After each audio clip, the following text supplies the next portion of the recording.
જય શ્રીમન નારાયણ. રામાનુજદાસ શ્રીમાન ગટ્ટુ વેણુગોપાલ સ્વામી દ્વારા વર્ણન કરેલ શ્રીમદ ભગવદ્ ગીતાનું ગુજરાતી ભાષાંતર હું આપને કહી રહી છું.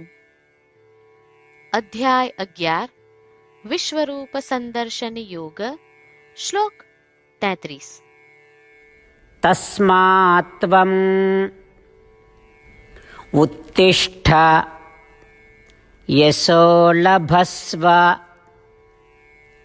જિત્વા શત્રૂન ભુંક્ષ્વ રાજ્યં સમૃદ્ધં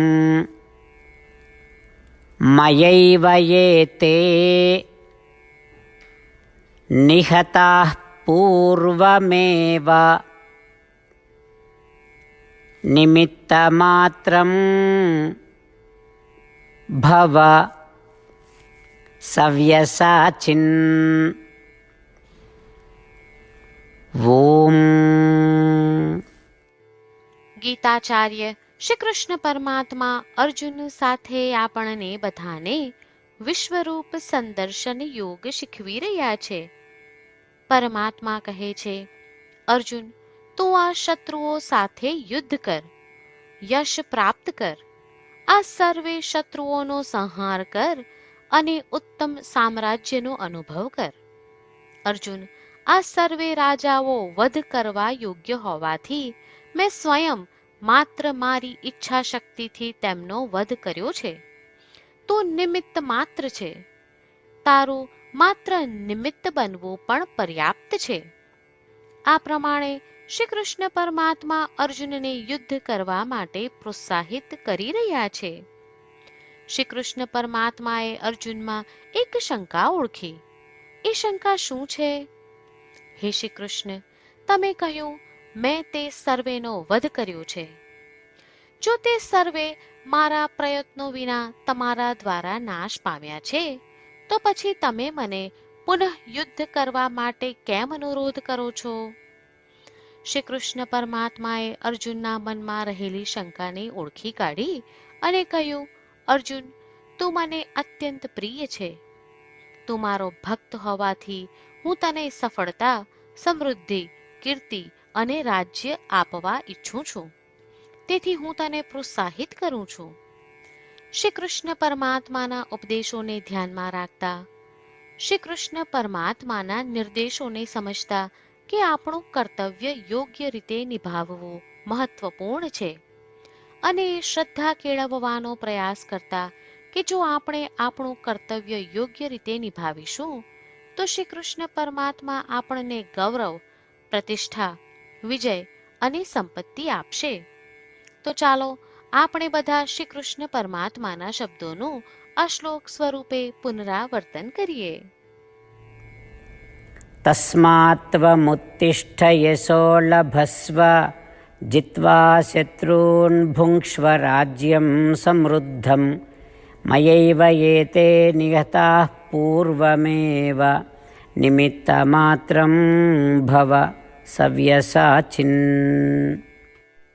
શ્રી કૃષ્ણ પરમાત્માએ આખી ભગવદ્ ગીતાનો સાર અધ્યાય 18ના શ્લોક 65 થી 70માં 8 ઉપદેશ દ્વારા કહ્યો છે. શ્રી કૃષ્ણ કહે છે, જે મારા આ 8 ઉપદેશ અનુસરે છે તે મને પ્રિય છે. એ સર્વે ભક્તોનું હું બધી જ રીતે રક્ષણ કરીશ. શ્રી કૃષ્ણ પરમાત્મા પાસેથી આખી ભગવદ્ ગીતા સાંભળ્યા પછી અર્જુન કહે છે, કરિષ્યે વચનમ તવ, એટલે કૃષ્ણ, હું તમારી આજ્ઞાનું પાલન કરીશ, તમે કહો છો એમ કરીશ. અને આથી જ શ્રી કૃષ્ણએ દરેક પ્રકારના યશ અને વિજય અર્જુનને આપ્યા છે. તો ચાલો આપણે પણ પરમાત્માને 8 વાતો પાળવાનું વચન આપીએ. પરમાત્માને આપેલા વચનથી મોટી કોઈ પૂજા, તપ કે યજ્ઞ નથી. 8 પ્રતિજ્ઞાઓ જે આપણે લેવી જોઈએ તે હું હવે કહું છું.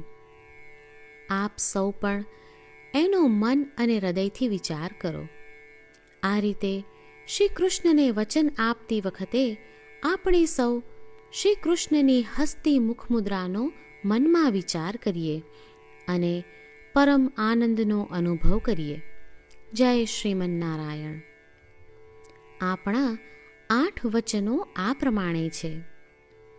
આપણું પહેલું વચન: હે શ્રીમન્નારાયણ, તમારા ઉપદેશ પ્રમાણે હું હંમેશા તમારું ધ્યાન અને ચિંતન કરીશ. આપણું બીજું વચન: હે શ્રીમન્નારાયણ, તમે કહ્યું છે તેમ હું સદાય તમારી ભક્ત રહીશ. આપણું ત્રીજું વચન: હે શ્રીમન્નારાયણ, હું મારા કર્મો તમને સંતોષ થાય તેમ અને તમારી સેવા માટે કરીશ. આપણું ચોથું વચન: હે શ્રીમન્નારાયણ, તમે અનુસરવા કહ્યું છે તેમ મને પૂર્ણ શ્રદ્ધા છે કે હું તમારી છું. હું સદાય મારા હાથ જોડી તમને નમસ્કાર કરીશ, તમારી ભક્તિ કરીશ. આપણું પાંચમું વચન: હે શ્રીમન્નારાયણ, હું તમારા શબ્દો યાદ કરું છું.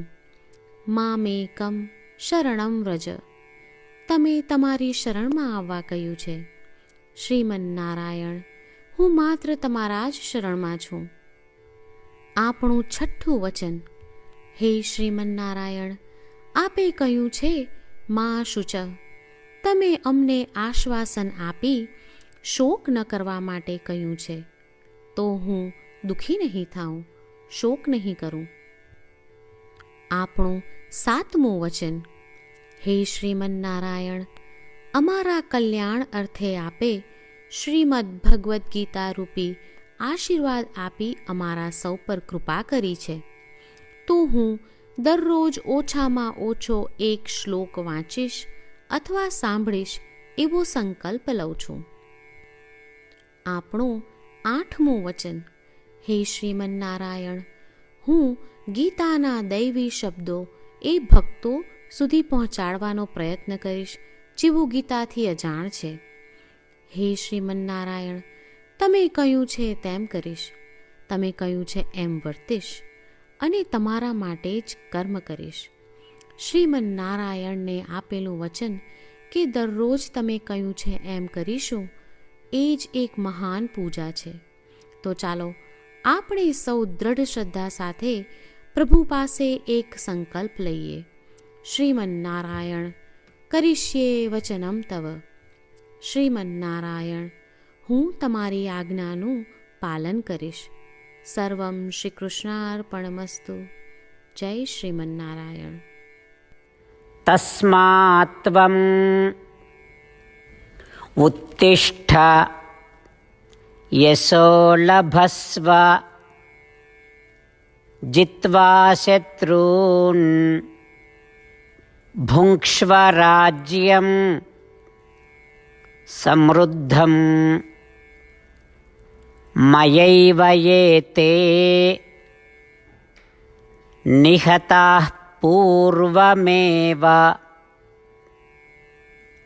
નિમિત્તમાત્રં ભવ સવ્યસાચિન. ઓમ તસ્માત્ ત્વમુત્તિષ્ઠ યશો લભસ્વ જિત્વા શત્રૂન ભુંક્ષ્વ રાજ્યમ સમૃદ્ધમ મયૈવ યેતે નિહતાઃ પૂર્વમેવ નિમિત્તમાત્રં ભવ સવ્યસાચિન.